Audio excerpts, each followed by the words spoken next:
ভিন রাজ্যে কাজ করতে গিয়ে ট্রেন থেকে পড়ে মৃত্যু লাভ পরিযায়ী শ্রমিকের। অসহায় দুস্থ পরিযায়ী শ্রমিকের পরিবারের পাশে দাঁড়ালো বাংলা জনজাগরণ মঞ্চ। ঘটনাটি নলহাটি ২ নম্বর ব্লকের শীতল গ্রামের নিশ্চিন্তপুর গ্রামে। ৩৭ বছর বয়সী মৃতের নাম নিতাই লেট।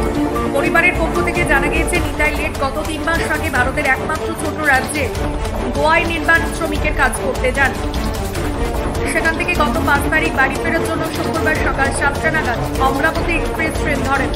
পরের দিন শনিবার ভোর ৩টা নাগাদ কেটাপল্লী স্টেশন সংলগ্ন এলাকায় ট্রেন থেকে পড়ে যান। রেল পুলিশ ঘটনাস্থল থেকে তাকে উদ্ধার করে সেখানকার স্থানীয় হাসপাতালে ভর্তি করলেন।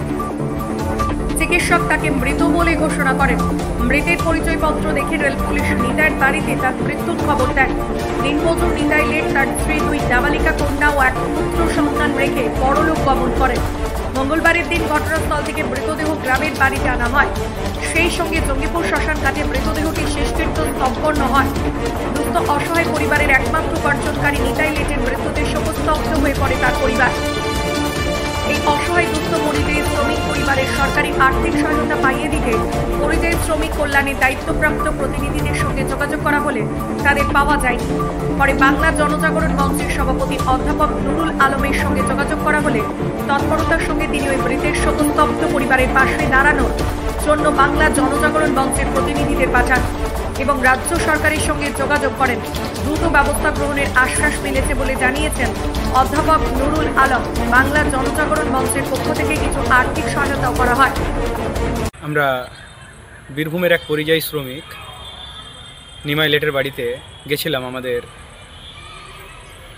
বাংলা জনজাগরণ মঞ্চের তরফ থেকে সভাপতির নির্দেশে একটা ছেলের অকাল প্রয়াণে তার শোকস্তব্ধ বাড়িতে মূলত তাদের সমবেদনা জানানো এবং তাদের পাশে থাকার বার্তা নিয়ে আমরা পৌঁছেছিলাম বীরভূমের প্রত্যন্ত গ্রাম নিশ্চিন্তপুরে, নলহাটি থানা।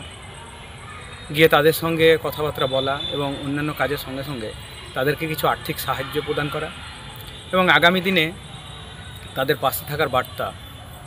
সেই সঙ্গে আমাদের রাজ্য সভাপতি সরকারিভাবে যেসব সাহায্য সহযোগিতা পাওয়া যায় তার ব্যবস্থাগুলো করে দেবেন এই আশ্বাস দিয়ে আমরা আজ এসেছি এবং আগামী দিনে আমরা আবার তাদের কাছে যাব এই বার্তাও দিয়ে এসেছি।